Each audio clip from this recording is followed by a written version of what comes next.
What's up, Freccero fam? I am super excited for today. I'm going to The Talking Dead, which is basically the show that happens after The Walking Dead or Fear of the Walking Dead. It's hosted by Chris Hardwick, and there's only 50 audience seats, so it's a very intimate setting where basically they answer questions about the show, kind of behind the scenes, and so much more. I just got here. It's raining outside, obviously, but the studios are right behind me. The cool thing is actually there's a rainbow out, so it's good luck for the rainbow. So unfortunately, I couldn't film any more footage for legal reasons past that last point, simply because obviously once you walk inside, they take your phone to make sure no one's taking like pictures or videos or everything basically inside the studio.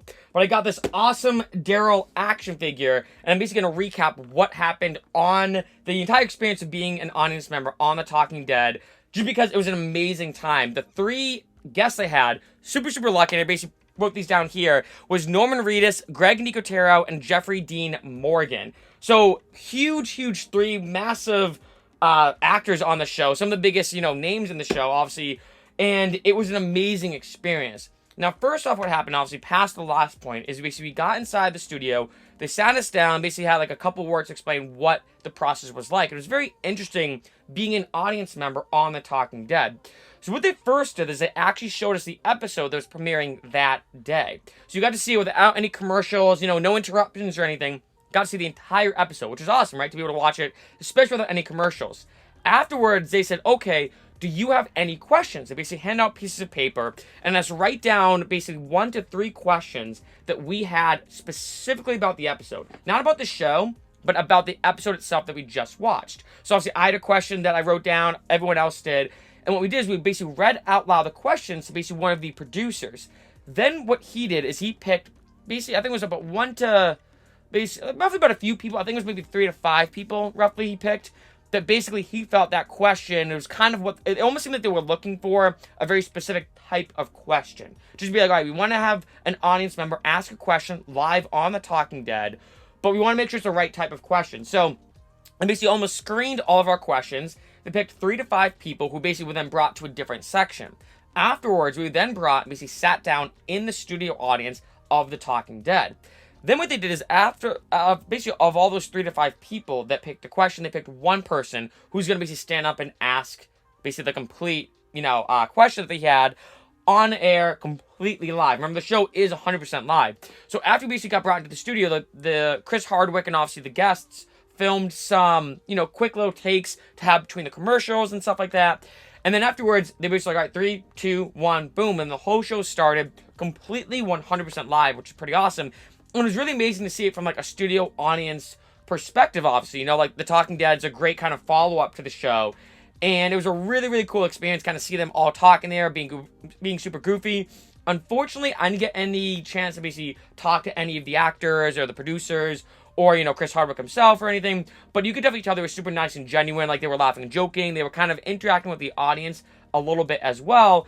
And then obviously that person, the audience member that they eventually picked who had what they felt was the best fit question was able to ask it. I feel like that for at least seeing how they were basically doing it, I don't think they were looking for the best question. I think they were looking for the right question, like a question that was thought-provoking, that was very relatable to the episode, that was well spoken, and in addition to, they explained to us that obviously the 3 to 5 audience members would be kind of had like a pre-screening before they were put on air. So obviously they don't want someone, especially because it's live, going on camera and saying whatever, right? I mean, it could easily go wrong. So I think they definitely had a screening process. So that may have affected it too, being like, hey, you know what? This person might be good, but I don't know if I trust them being live on camera if they see the wrong thing, right? And so they probably have some kind of process. Obviously, I don't know what goes into it. Probably some psychological stuff. Who knows? But anyway, then obviously, after sitting in the audience, they basically were interacting with everybody, especially between the commercial breaks. They were trying to make it interesting because obviously when it says, all right, time for commercial, you're just sitting there kind of waiting for like a few minutes, and then it basically goes back live on air.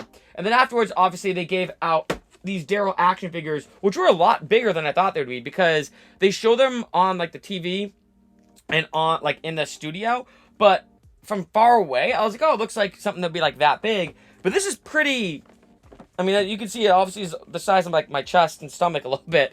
It's a bigger action figure than I expected, which is pretty cool, especially that they gave these to all the people in the studio audience. I mean, it definitely was a long day, I will say, because check-in was at 4, but in order to get like a good seat and to make sure that you actually get in, because they always overbook these events just because they get so crazy hyped up.